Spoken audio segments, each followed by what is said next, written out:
Welcome to the Book Show, a celebration of reading and writers. I'm Joe Donahue. Novelist Danielle Trussoni is the author of the bestsellers Angelology and Angelopolis.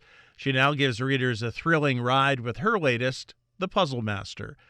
When Mike Brink, an ingenious and prolific puzzle maker, receives a call from a local prison psychiatrist seeking his help with an inmate whose only form of communication in the 5 years since her arrest for a murder is a perplexing puzzle, he gets pulled into a whirlwind of mystery. What begins as a simple desire to crack this strange cipher quickly morphs into an urgent and dangerous hunt for the truth. And Mike Brink finds himself facing the God puzzle, a cryptic ancient prayer circle along with powerful forces that he can't escape. Again, the name of the new novel is The Puzzle Master, and it's a great pleasure to welcome Danielle Trussoni to this week's book show. Thank you very much for being with us. A pleasure to speak with you again. Oh, Joe, it's a pleasure to speak with you, too. This is a book that I started hearing about when the galleys first went out earlier this year from my book friends telling me what a terrific read it was. And it took me about 2 weeks of nudging from them, and I read it and fell in love with it. I'm wondering how much you think that this is a different type of book for you. I think it's a completely different type of book for me. I would say that this is my first thriller. There are some elements of other genres. There's some historical moments in the book. There is a little bit of, some scary scenes as well. But I would say overall this is a thriller, whereas my previous books, sort of walking the line between literary fiction and, a more fast-paced story. But this one is really fast, and I fell in love with the concept of a man who could solve puzzles and bring readers with him along that path. And once I started writing it, it just felt like it needed to be a thriller. In writing a thriller, you have fast bursts of chapters, and it keeps the momentum up that way. You're bringing us to and fro, back in time, flashing us forward. So there is just a quickness in that approach as well. Totally. And I think the difference between, a thriller and a sort of literary novel is that my main character really wants something. And every chapter in the book is about Mike Brink, this character, getting closer and closer and closer to the solution to what he wants. Just to set it up for people a little bit, like you did in the beginning, Mike Brink is an ingenious puzzle constructor, but he's also suffering. It's not like he's just great at puzzles, He is suffering from something called savant syndrome. In high school, he was a football player. He had a traumatic brain injury, and he developed this disorder, which is an actual disorder that I discovered when I started researching, that allows people to develop a skill that they didn't have before. So, for example, some people who have savant syndrome, they're injured, and then a couple of weeks later, they suddenly are amazing at learning languages. They could learn like Korean or Chinese in a couple of days, something like that. And there are about 50 documented cases of this in the world, so it's a real thing. But so this character, Mike Brink, has this, and how it manifests with him is a facility with higher math, patterns, puzzles. He has a photographic memory. He can read something and never forget it. And he's sort of tortured by this, right? I think that we think, oh, if you're very talented and have a skill like that, it's going to be great. You can get through life easily. But for him, it's really kind of traumatic. And so what he wants throughout this book is the relief of solving puzzles, and in particular the one that Jess Price, this woman in the prison, draws for him, and the one that puts him on this journey. And what is interesting about that is, unlike most of the puzzles that he comes in contact with, where he is able to solve them very quickly, this is something that is stymieing him to the point of, as he finds out more information, the pieces start to come together, and obviously learns that there's a much larger puzzle at work as well. Absolutely. And I think, just this is my behind the book, the inspiration for me to write a book like this. Is that I feel like writing a novel and actually narrative is very much like a puzzle. So it's a little bit autobiographical in some ways, right? Like I write because I like to put the pieces together and I have a compulsion to do that. And so writing about a character who needs to see it all come together and see the larger picture was really thrilling and exciting and a lot of fun. How much did you know about puzzles going in, and what was that research like? So I knew very little. I'm like a lot of people. I do Wordle and crosswords sometimes, and I do the spelling bee. I love that sort of thing. But I'm not an expert by any stretch of the imagination, and I'm also really quite bad at math. So I needed help. Once I realized that this main character was going to be a puzzle genius, I got in touch with Will Shortz, who people know from NPR, and he's also the editor at the New York Times Games page. And I asked him if I could just talk to him about what it meant to be in your head like that, and someone who does puzzles every day, basically all day. He invited me to his house and showed me his puzzle library, which was absolutely incredible. It like filled a whole space in his house, and he has these amazing antique puzzles. And he gave me insight into what that was like. I don't think I could have written this character if I hadn't been able to imagine just how full someone like Will Shortz's mind is with puzzles. It really makes a big difference in writing to have that kind of information. Danielle Trussoni is our guest on this week's book show. The name of the new novel is The Puzzle Master, and it is published by Random House. Mike works for the New York Times, making puzzles and creating puzzles. And I guess we think of those as one thing, like that is one thing, whether it be Wordle or whether it be a crossword puzzle. And then there's this whole other realm of puzzledom, isn't there? That is much more mathematical, is much more cerebral, that is, quite frankly, beyond most of us. Totally. That's the thing about Mike Brink's talent is it isn't just, he can do a crossword in an hour or, 10 minutes or whatever. He has an extraordinary ability to see patterns where other people don't. And in the book, he undergoes a lot of medical attention, and his doctor explains to him how it works. And Mike Brink has synesthesia as a result of his accident. People with savant syndrome also, not everybody, but many of these people also develop synesthesia. And that's, when the senses cross. So, for example, you hear a sound and you see a color, or you read a letter and you taste something. It's a kind of mixing up of the senses. And he has this strange sensation when he's solving puzzles and when he's doing these sort of complicated equations, and it draws him forward. So, yeah, it's really different. And that's what was fascinating to me about this character, is that it speaks about human consciousness, what we're capable of, where all of this information comes for us, and really brought me deeper into the nature of what it was like to be human. And so this character is really compelling for me, enough so that I'm writing a second book about him right now. It seems that as you write about him, there are a couple of scenes in the book where he is very lonely. There's difficulty in personal connection, which is where Jess comes in, the aforementioned Jess, who he starts to connect with, which is almost immediate. Right. So Jess is the woman in the prison who drew the puzzle that brought Mike into this mystery. And he's used to feeling disconnected from people. I was interested in writing about him partially because of that disconnection. But when he meets her, these walls between him and other people seem to crumble. And he feels an immediate connection with her, whether it's because it's through a puzzle or not, I don't know. But he does feel that connection. And for him, it's life-changing because he's spent a lot of time really wanting to feel connected to another person, especially a woman.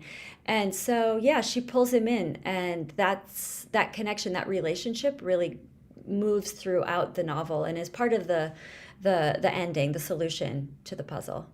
I find books like yours fascinating because the title of it is The Puzzle Master, and obviously puzzles are throughout it, and it establishes itself as a book primarily about puzzles and the impact the puzzles have on these characters. And then all of a sudden I find myself thinking, wow, I know a lot more about porcelain than I ever thought I would know. Okay, I have to laugh at that. Yeah, yes. It's a rabbit hole that I went down. There's a whole thread in the solving of this mystery that takes the reader through time and through a lot of sort of particular elements of porcelain making, because the puzzle was discovered by Jess Price I don't want to give too much away, but it has to do with a porcelain doll. And this porcelain doll sort of carried this puzzle from the 19th century Prague, where it was constructed, to the present moment. And all of that is excavated throughout the book. And I think readers go into places they don't expect to go, which I personally find really fun. I also am someone who loves research, and I love learning things when I read. So the book is filled with information about, for example, the history of porcelain. It also has information, for example, about the history and the mystical nature of the Kabbalah. And there's lots of little rabbit holes that I went in and that I included for readers.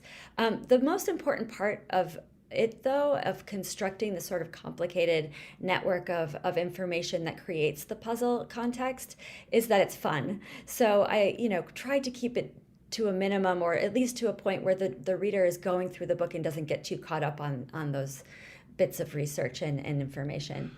I actually wondered about that, of what it's like for you to write a book that could get mired in the mechanical and the mathematical, and yet it includes it, but it's nothing that will hold up the average reader, that you can say, okay, I understand this. This is what is happening here.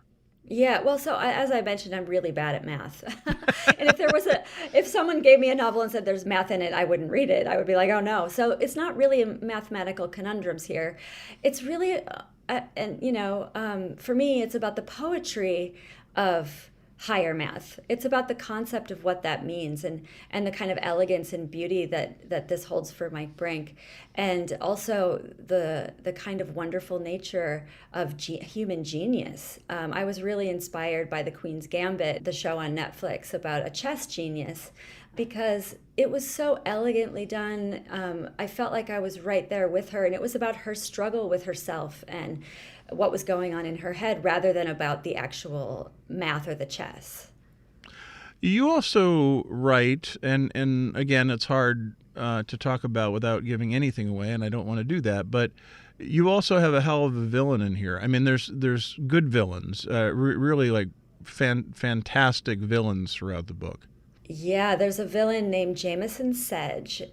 He is a really intelligent, driven tech guy who has amassed a fortune, and he's interested in cryptography and in computer networks and blockchain and crypto and all of that. And he becomes this nemesis for Mike Brink. And he's a formidable enemy. I think that when you write a book like this, one that has like great stakes, right? Like, the stakes are very high for Mike Brink here. You have to have an enemy or a villain that's of equal caliber. And I found one with Jameson Sedge, I believe. When you find that your cast of characters, and you realize where they're going to be and what their roles are, that must be very exciting to then set it up as to how it's all going to play out. Oh, so exciting. And it takes a while to get there. As a writer, part of the fun is finding those characters. The other part of it, though, is writing them across 350 pages and making them completely understandable and relatable or scary or whatever their role is. So yeah, I mean, having a hero like Mike Brink and a villain like Jameson Sedge and a kind of hero, anti-hero like Jess Price, and then having all of that historical information to sort of buoy them was so fun to watch it play out. Of course, there's moments as a writer where you're biting your nails and you're like, is this actually going to, is this all going to come out the way that I wanted to? So I spent a lot of time working out those elements, writing and rewriting and getting it just right. When do you know that you have achieved as close as you feel you're going to get to that? Oh God, Joe, like really the end, like before they're Yeah. going to publish it. So we were, I think, in second past pages when I cut 30 pages from the book.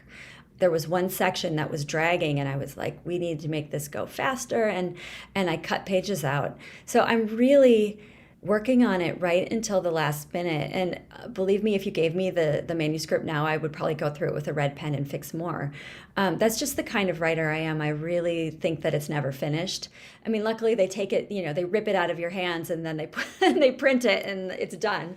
Then you have to go on to the next book, which I'm doing now. But I think it's part of part of my artistic process to keep at it and keep making it better, but it's also being in love with those characters. I'm kind of envious of the readers out there who get to read about Mike Brink for the first time, because now he's sort of living in my head, and I would like to know what it feels like to just meet him for the first time. And also, we should mention you've got a great protagonist, you have a great anti-hero, you have a great villain, and you need a dog, and you and you have Conundrum, and Conundrum's a very cool dog. Oh, I love Conundrum. Conundrum is a dachshund.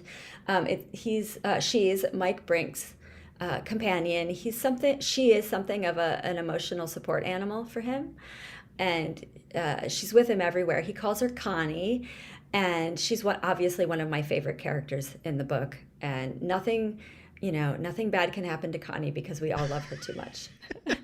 It seems like you almost established that from the beginning. That okay, Yeah, the dog's going to be in danger, but don't worry, everything will be fine Don't with worry. the dog. Yeah, we're going to protect Connie through everything.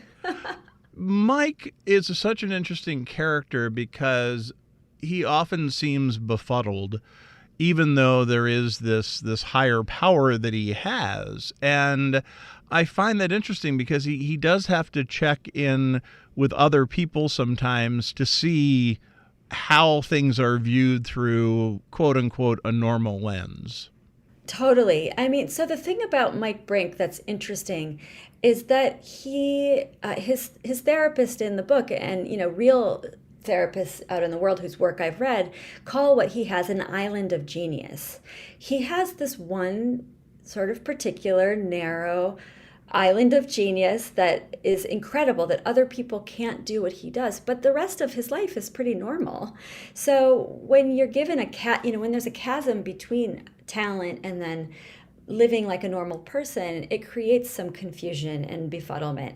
But I find that area exactly the interesting point with him.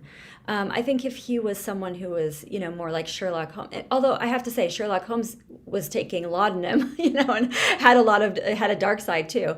But if he was a character who was just 100% on all the time and a complete genius in every element of his life, he would be boring. So yeah, I love that part of him, and that's the thing that makes me want to explore that character more. Danielle Trussoni is our guest in this week's book show. The name of the novel is The Puzzle Master. It is just out from Random House. The areas that you visit are really interesting. The characters do travel all over the world, but the novel has a pretty good grounding in New York and the Hudson Valley, including all the way up to the Adirondacks. And there, of course, the Morgan Library is in the book and is a real place. But places like Sedge House, that also is based on a real house. It is. It's based on Wilderstein. Have you been there? It's in I have. south of Rhinebeck, right? Yeah. And when I was writing that section of the book, I had the idea for that house. It's a Gilded Age mansion, big sprawling, beautiful place right on the banks of the Hudson River. And I had the idea for this house, but I wasn't exactly sure what it would look like. So I went to Wilderstein, and I was given a tour, took lots of pictures, took lots of notes, got all the history about the different rooms. I mean, there's some amazingly beautiful elements to that house, and I transposed those into the book. But really, I did go to almost every location that you find in the book. The Morgan Library, as you mentioned, is one of my favorite, and there's a couple of chapters set there. And I was able to just really go in and look at this incredible library. And, there's some secret doors in the library. I don't know if you've been there and seen them. And the tapestries and just the amazing stuff. And it's right in the middle of New York City. I've hustled by that spot like many times without going in. And just going in, it's like entering another universe. When you see these places, even I think Bard's Fisher Center, the Frank Gehry designed Bard Fisher Center, plays a role, as well as Mike is visiting an academic who can be of assistance to him, and that really gives it a sense of place, but also a natural progression of things, of like, oh yeah, let me go find the smart people and ask them about what's going on. Well, the book is, it was called by Kirkus a brainy thriller, so, which I love, right? I mean, I think that's not a bad really great thing. Yeah, it's a great way to describe it. And I am not someone who likes to read books that it's just like start at point A and you get pinballed around without any rhyme or reason or sort of an intellectual underpinning to the story. I like to have, as you say, a progression, a build of not only action and tension and character, but of a sort of intellectual layering, so that by the time you get to the end, this puzzle and this experience leaves you changed. And I